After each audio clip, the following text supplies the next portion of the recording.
Shalom Lekulam, pada kesempatan kali ini saya akan menjelaskan Parasha Hashavua yang dijelaskan oleh Rabbi Ben Chimol dan Rabbi Chana Bracha dari kelas Midrasha online yang sedang saya dan beberapa anak-anak perempuan dan ibu-ibu dari komunitas sedang ikuti. Pertama, penjelasan dari Rabbi Ben Chimol, yaitu Parasha Behar Bechokota ini diawali dengan konsep tentang Shemitah, di mana tanah itu harus beristirahat di tahun ke-7. Di sini Rabbi mengatakan, jadi apa yang akan dimakan di tahun ke-6, ke-7, ke-8?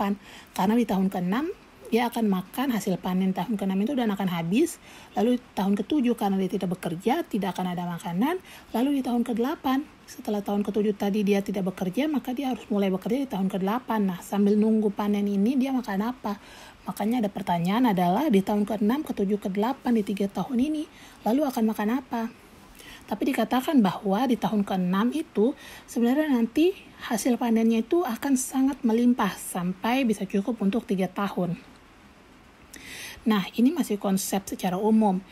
Tapi hasil panen yang melimpah ini sebenarnya adalah sebuah mujizat, ya kan? Kalau kita pikir-pikir, sampai bisa cukup untuk 3 tahun. Sebenarnya mujizat ini dibagi menjadi 2, yaitu ada mujizat untuk orang yang betul-betul punya emunah dan bitakon kepada Hashem, dan yang kedua adalah mujizat untuk mereka yang kurang mempunyai emunah dan bitakon ini.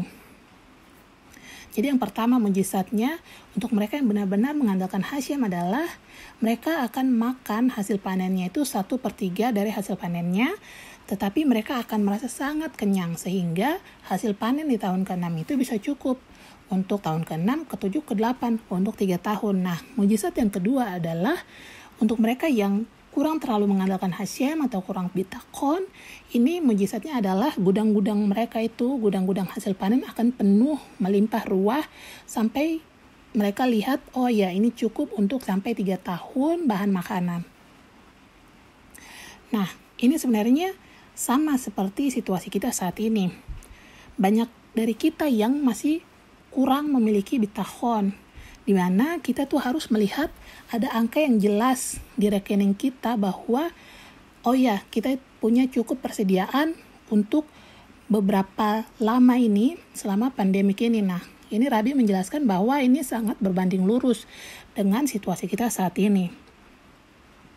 Maka dari itu Hashem memberikan mujizat-mujizat seperti oh ya ini rekening cukup, dalam rekening 1 ini yang ini cukup. Nah, tapi ada orang-orang juga yang di luar sana yang tidak terlalu memikirkan hal ini. Mereka tidak harus memastikan ke rekening mereka apakah mereka punya cukup persediaan, besok mereka akan makan apa, minggu depan bagaimana. Ada orang-orang juga yang tidak terlalu khawatir seperti ini karena mereka betul-betul memiliki emunah dan bitakon kepada Hashem bahwa Hashem akan menyediakan segala sesuatunya. Ini sama seperti mujizat terhadap yang pertama yang mengandalkan Hashem. Tidak ada yang salah dari keduanya ini karena nanti ada penjelasannya selanjutnya. Pertanyaannya adalah kenapa justru yang kurang bitakon ini yang malah dikasih mujizat melimpah ruah? Kalau dipikir-pikir, kenapa justru yang betul-betul mengandalkan Hashem, kenapa cuma dikasih 1/3 saja? Nah, nanti akan dijawab penjelasannya. Pertanyaannya, jadi Rabbi di sini menjawab dengan mulai dari sensitivitas. Jadi kita disuruh untuk memiliki lebih banyak sensitivitas untuk segala sesuatu yang ada di dunia ini. Seperti dikatakan, Moshe dia disuruh sama Hashem untuk berbicara kepada batu, tapi dia malah memukul batu itu. Nah, di sini Rabbi mengatakan perasaan terakhir kali saya melihat batu tidak punya mulut dan tidak pernah saya dengar dia berbicara. Kenapa di sini Moshe disuruh untuk berbicara dengan batu, ya kan?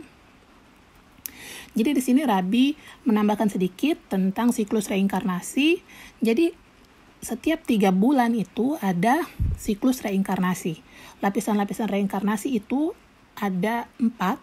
Yang pertama itu domem. Domem ini adalah benda-benda statis seperti batu, laut, bintang, angin, dan lain sebagainya. lapisan kedua itu someach, ini dunia tumbuhan. Lapisan ketiga itu chai, ini adalah makhluk hidup seperti hewan-hewan. Dan lapisan keempat itu medaber, ini adalah makhluk hidup yang dapat berbicara seperti manusia. Jadi diyakini dalam konsep reinkarnasi ini bahwa batu ini tuh dia juga sebenarnya punya alam sadar. Dan dia suatu hari nanti bisa bereinkarnasi sampai akhirnya dia jadi hewan, dia naik jadi tumbuhan, lalu jadi hewan, lalu bisa jadi manusia. Itu sebabnya dikatakan bahwa Moshe waktu itu diperintahkan untuk berbicara kepada batu, karena sebenarnya batu itu dia memiliki kesadaran. Cuma dari sudut pandang kita sebagai manusia mungkin kita sulit untuk melihatnya. Oke, selanjutnya ini seperti ada contoh yang sudah dijelaskan oleh Rav Hit beberapa saat lalu, yaitu tentang roti kala. Kalau kita pikir-pikir, kenapa pas Syabat kita harus menutup roti kala kita?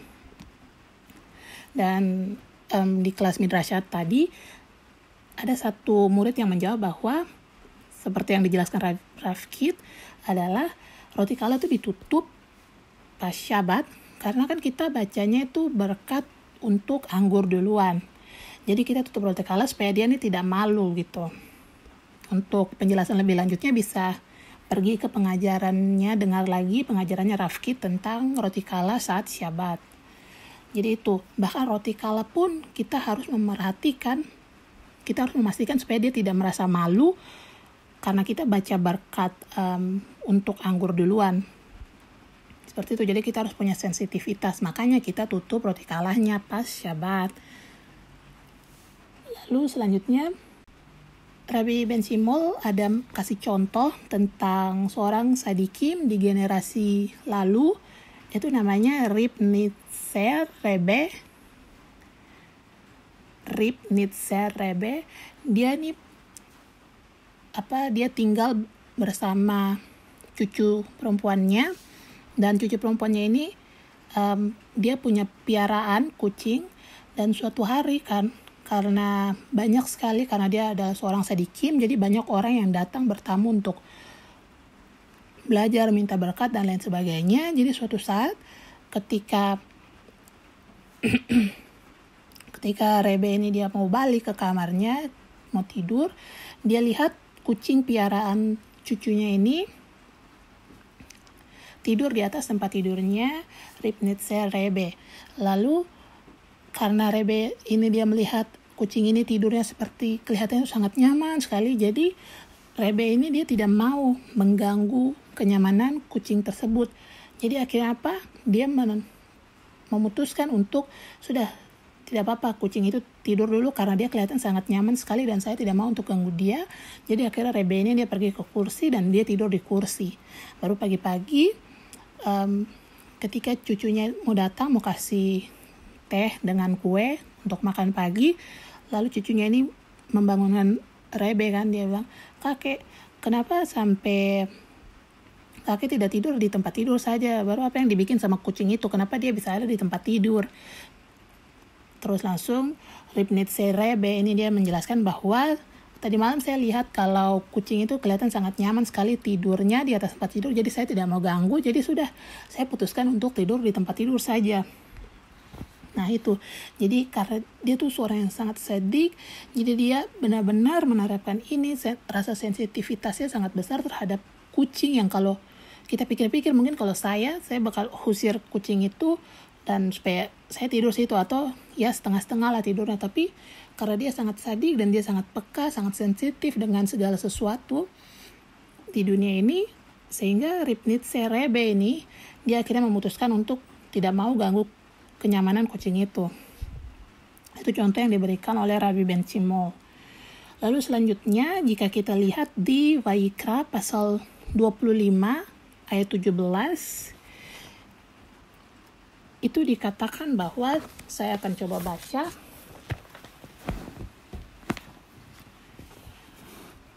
Vayikra atau Imamat pasal 25 ayat 17 adalah, "Dan kamu tidak boleh merugikan seorang terhadap sesamanya, dan engkau harus takut akan Elohimmu sebab akulah Hashem Elohimmu."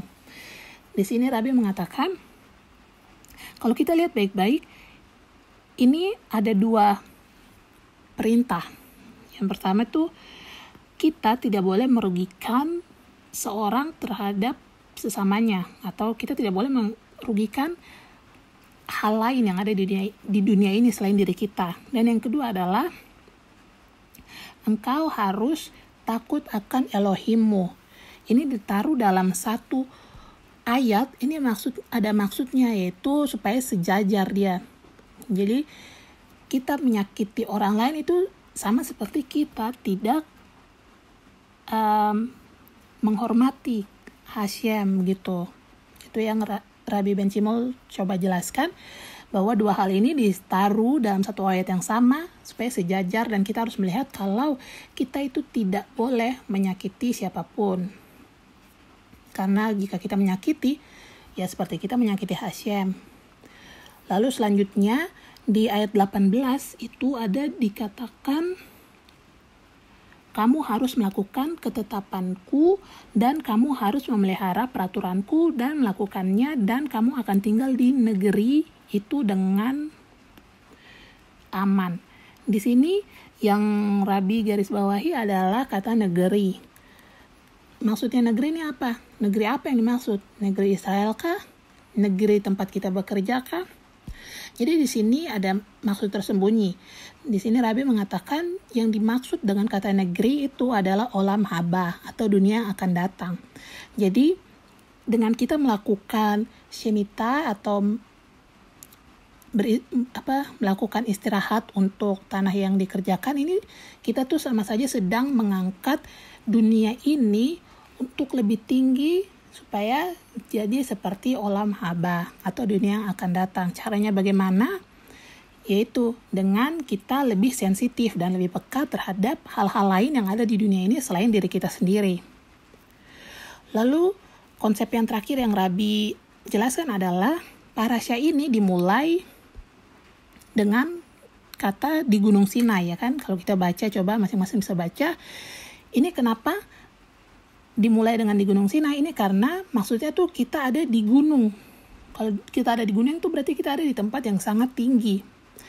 Jadi pas saat kita lagi ada di tempat yang sangat tinggi tuh kita jangan lupa untuk lihat ke bawah dan bantu orang-orang untuk naik juga sama-sama kita. Kita harus punya sensitivitas. Kalau kita sudah sampai di atas gunung, kita lihat ada orang yang susah untuk naik gunung, kita coba turun, bantu dia naik juga, sampai dia bisa ada di puncak gunung juga. Jadi ketika kita melihat seorang Yahudi itu jatuh, atau kesulitan untuk naik, atau untuk melakukan kebaikan, atau untuk belajar. Nah, kita tuh harus coba untuk memiliki sensitivitas yang tinggi, dan kita harus coba untuk membantu mereka, sehingga mereka pun bisa naik dan berada di ketinggian yang sama dengan kita. Karena Hashem ingin melihat apa yang bisa kita lakukan untuk sesama kita, manusia. Dan bukan manusia saja, tapi untuk sesama kita, apapun yang ada di dunia ini selain diri kita sendiri. Seperti itu. Baik, yang kedua saya akan coba bahas dari penjelasan Rabbi Chana Bracha dari sudut pandang perempuan. Parasya kali ini mendiskusikan tentang hubungan spesial antara orang Yahudi dengan tanah Israel. Juga hukum-hukumnya seperti tertulis dalam Wayikra pasal 25 ayat 1-2 yang di awal adalah, dan berfirmanlah Hashem kepada Moshe di Gunung Sinai dengan mengatakan, berbicaralah kepada Bani Israel dan engkau harus mengatakan kepada mereka, apabila kamu tiba di negeri yang kuberikan kepadamu, maka negeri itu harus memelihara Syabat bagi Hashem. Judul yang pertama, untuk mendapatkan cintanya. Kenapa dikatakan dalam tanda kutip negeri yang kuberikan kepadamu dalam bentuk seperti sedang terjadi saat ini? Bukannya Hashem sudah menjanjikan untuk memberikan negeri itu kepada bangsa Israel dari dulu? Bentuk seperti ini merujuk pada kenyataan bahwa kita tidak bisa memiliki rasa kepemilikan atas Eretz Israel dengan begitu saja, karena kita harus berusaha untuk mendapatkan hak atas tanah kita. Eretz Israel itu bisa diumpamakan sebagai pengantin wanita yang mana cintanya harus bisa dibenangi oleh seorang yang layak.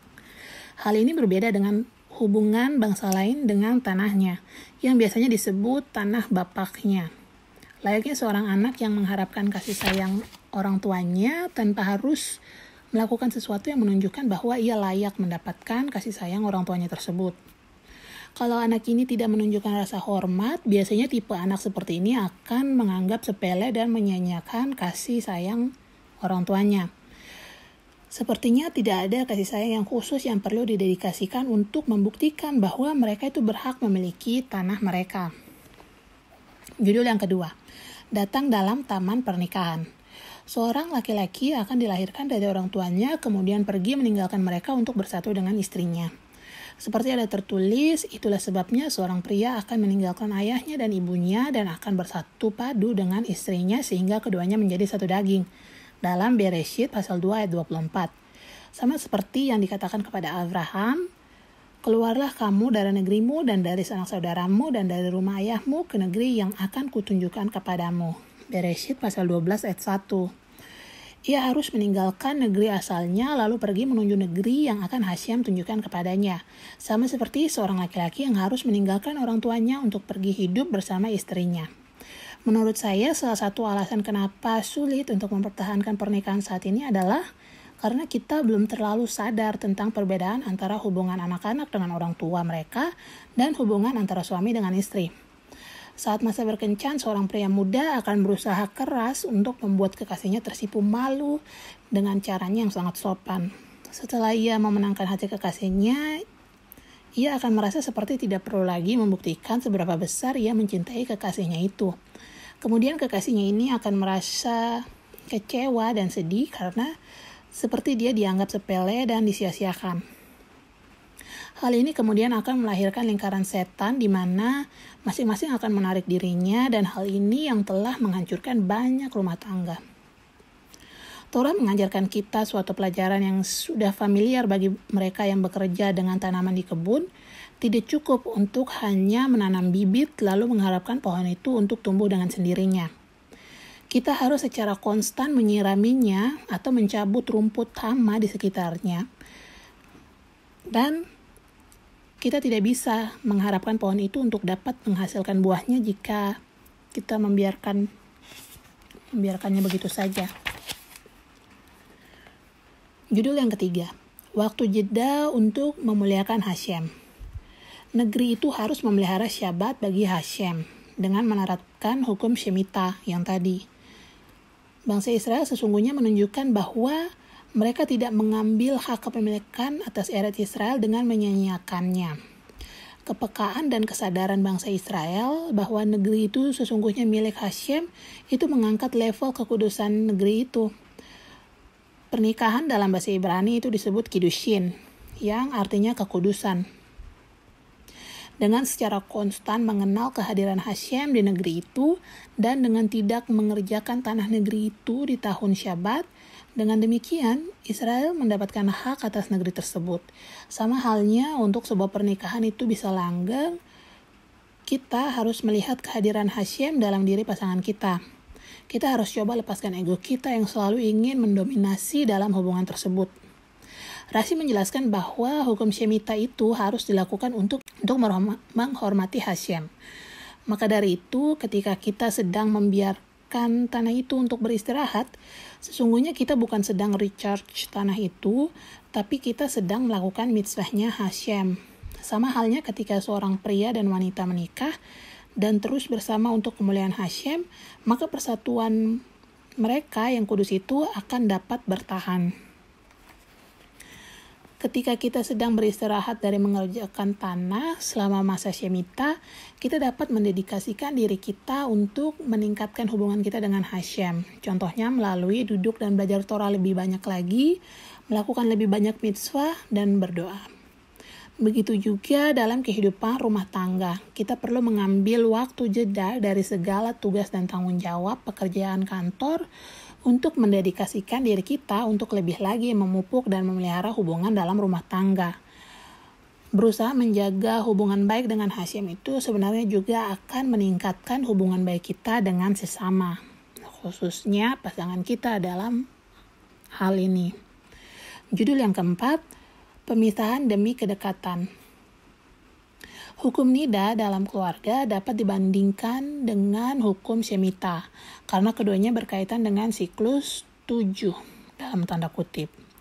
Seorang wanita harus menghitung 7 hari setelah masa datang bulannya selesai, sama seperti tahun Shemitah yang berulang setiap 7 tahun. Tahun ke-7 ini disebut dengan tahun Syabat. Dengan adanya tahun Syabat ini sesungguhnya untuk memastikan kita untuk selalu memperbarui hubungan kita dengan tanah yang kita kerjakan, atau Eretz Yisrael. Sama halnya dengan hubungan antara suami dan istri yang secara konstan diperbarui melalui pemisahan saat masa nida. Larangan utama selama Shemitah itu sebenarnya larangan untuk menabur dan menanam benih. Ada quote yang mengatakan seperti ini, jarak membuat cinta yang bertumbuh dalam hati itu semakin kuat. Sukacita di mana kita akhirnya diizinkan kembali untuk mengerjakan tanah untuk ditanami, itu sama seperti sukacita antara suami dan istri saat istrinya kembali dari mikvah setelah pemisahan akibat nida. Judul yang kelima, pelajaran tentang kepercayaan. Melakukan hukum Shemitah itu adalah pelajaran emunah. Hal ini mengajarkan kita untuk bersandar kepada Hashem dibandingkan bersandar dan mengandalkan usaha kerja keras kita sendiri. Kesejahteraan kita itu tidak hanya tergantung pada hal-hal material saja, tapi juga pada dedikasi kita kepada Hashem, yang sebenarnya kita sudah lakukan sembari melakukan hukum Shemitah itu. Layaknya kita membutuhkan iman dalam melakukan mitzvot, dalam rumah tangga kita juga harus memiliki kepercayaan kepada pasangan kita. Dengan menumbuhkan rasa percaya antara satu sama lain dan juga kesetiaan antara satu sama lain, ini dapat menurunkan berkat ilahi ke tengah-tengah kehidupan rumah tangga kita. Itu saja, Shabbat Shalom.